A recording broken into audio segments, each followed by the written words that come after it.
going on, Jerome's? So your Minnesota Fighting Vikings put the bang thing on the very good Houston Texans coming in from the AFC. House of Pain, the U.S. Bank Stadium was loud and proud, frankly, because there wasn't any Niners fans there, which is kind of nice. But Flores got after C.J. Stroud's ass. The Vikings offense was dominant against a very good DeMeco Ryans coach defense, and it really was impressive. And so we've gone through the various stages here of, okay, it was just the Giants on the road. Danny Dimes. Although Daniel Jones looked pretty damn good against the Browns yesterday. Not saying, just saying. Then it was the Niners. Okay.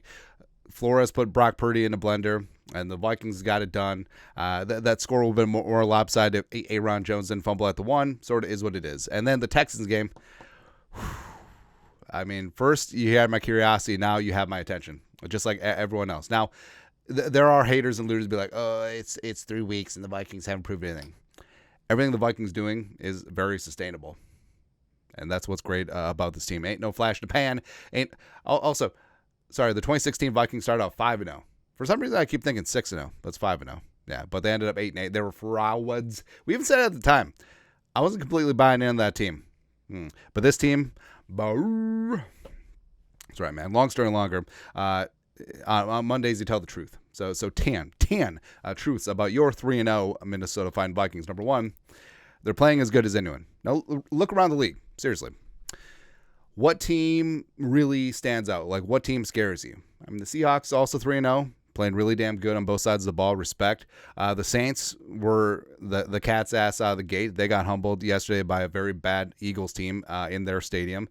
And anyone from the AFC, and I mean, Mahomes is always going to be good late in the season, so whatever. But, I mean, not really anyone. Like, you buying the Steelers? I mean, defensively, sure. Fields is doing some good things, maybe. But, like, anytime, any place, anywhere, I feel good about this Vikings team.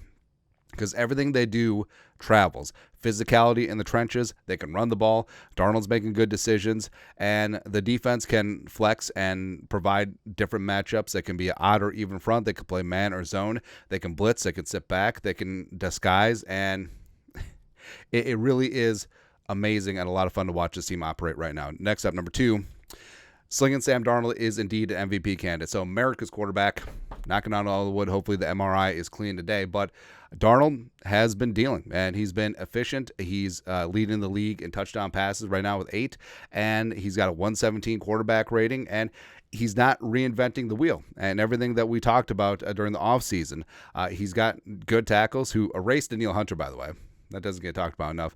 And he's just distributing the ball to Justin friggin' Jefferson. Speedy Naylor, 3 games, 3 touchdown receptions, and he's spreading around the ball, and he's operating Kevin Collins' offense, and he's getting the ball out quick. And also, like, soft skills, when it's a bad play, he just gets rid of it. Now he needs to stop this stupid shovel pass. Like, just remove El Shovolo from the playbook. Go. Yeah, Darnold's looked really damn good. Hopefully that knee is good to go. Next up, number 3.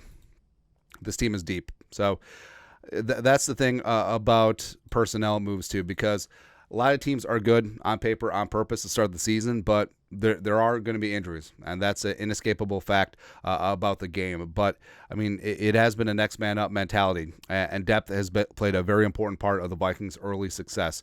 I mean, a lot of teams couldn't stand having their tight end 1, their wide receiver 2 out, as well as their quarterback of the future out, and also missing your number 1 off ball. So the Viking also everything that happened for the Vikings in the cornerback room in camp. So the fact that the Vikings, you got to respect Kwesi in this regard. Now, you could still rip on him because of the 2022 draft, but I actually respect that Kwesi admitted his mistakes and folded his hand early with Scene. Otherwise, he'd just be hanging out on the roster. What about Andrew Booth Jr.? Same thing, right? So the Vikings have been very good at UDFAs, free agency, everywhere else of supplementing this roster, and they're deep. And what's great about the depth of this team is that they can be multiple up front, and the Vikings do have the best front 7 in the league, and they go 2 deep at every position.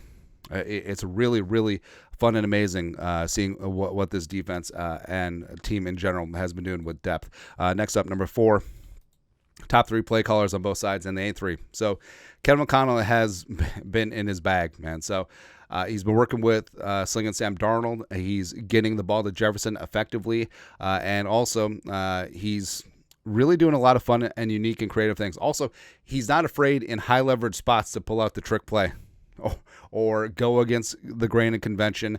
And I respect what Kevin O'Connell has done. I think that he has progressed a lot in year 3. Year 1 and 2, I mean, there are some great spots, there are some good spots, there are some bad spots. But I think that the great spots are getting greater in quantity, and the bad spots are shrinking. And that's the name of the game. Like, you are allowed to improve from year to year, and that's what O'Connell's doing. I do think right now he is a shoo-in for Coach of the Year.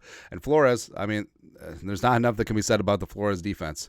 He put Brock Purdy, Super Bowl participant, C.J. Stroud, offensive rookie of the year, and you could make a case he's a top 5 quarterback right now, just in jail, just in a blender. Like, they didn't know which way to go. Like, Brock Purdy was a mess. C.J. Stroud was frustrated. Daniel Jones. Well, so week one, Flores tortured a $40 million a year quarterback. There you go. Nailed it. But Flores deserves head coaching looks. And if he gets 0 goose egg D'Angelo Russell interviews again, shame on the league. Just completely blacklisting him. It's ridiculous, man. Next up, number 5. It's good for the Vikings, though. The running back is the most improved position. So Aaron Jones, ripping off 5.4 yards per carry, still has that nose for the end zone. He's a receiving threat, and he does a lot of things. And I love and respect Alexander Mattison, what he does off the field, and he was a great backup for Dalvin Cook for a number of years, but he just wasn't it. And Jones and also Mordecai Chandler, I mean, that really is a nice 1-2 combination at running back. And the Vikings' ability to run the ball, especially ability to run the ball with power, setting up play action, where Sam Darnold has proved that he's very adept. I mean, that's the night and day difference between this season and last season. Number 6, the offense will get even better. And that's what's great, too. So Addison's going to get back. Hawkinson's going to get back.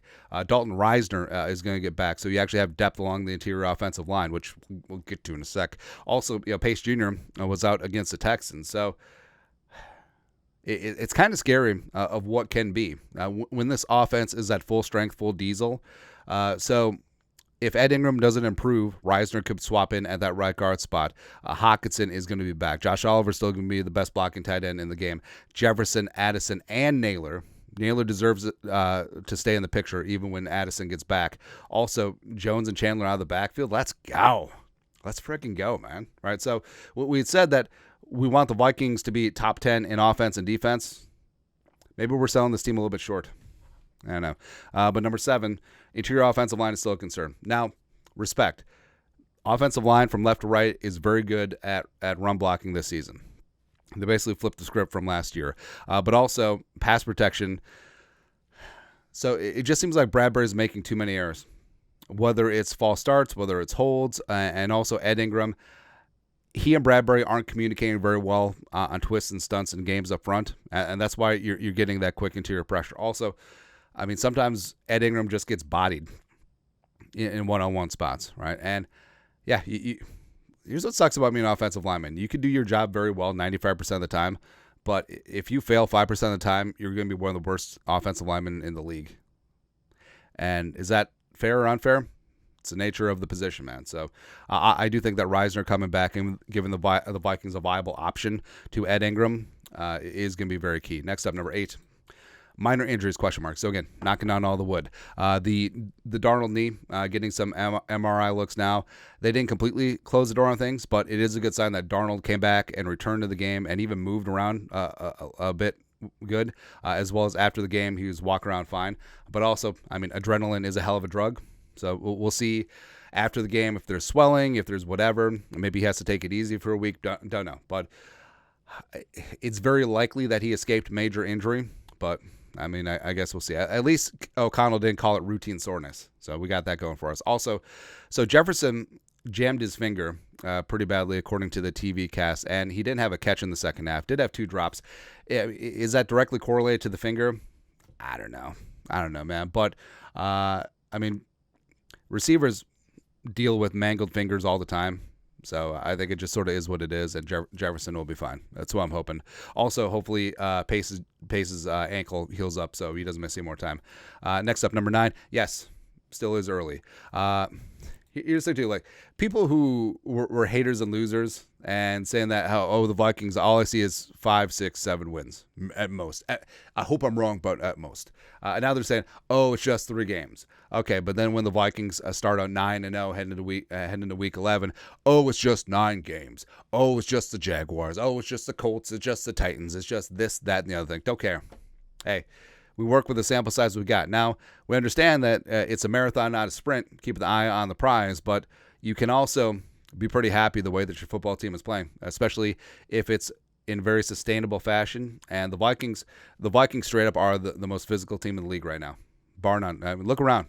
Like, who else is bringing it down after down in the trenches? We have the meats, which is kind of crazy to say, especially on the defense side. Vikings, best front 7 in the league. All right. Lastly, number 10. We're on to Green Bay. So as fun as these last 2 weeks have been, beating the reigning defending NFC champions, although maybe the Niners are ass. Thank you, because they just gave that game away to the Rams. And the Texans, the Texans are everyone's darling right now. But so it's great getting those 2 wins at home. But first real road test is week 4 against Green Bay. All due respect to the Giants, but on the road at Lambeau, Jordan Love potentially back. Packers starting to feel themselves a little bit because, we beat Anthony Richardson. We beat Will Levis. Here we go. Shut the hell up. But the Vikings now on the road, starting division play. This is the big one. If the Vikings can move to 4-0 and go up 1-0 in the division, especially stealing one on the road, that's the name of the game, man. All right, and also Aaron Jones reunion. Revenge game. It's gonna be key. Hopefully Darnold is good to go, and it's gonna be fun, man. It's gonna be absolutely a lot of fun. But that's it. That's at 10 Truths on Monday. This Monday. Tell the Truth Monday. Let us know your thoughts. Our thoughts. Comment section. You guys are the best. You know what to do. Skull production value.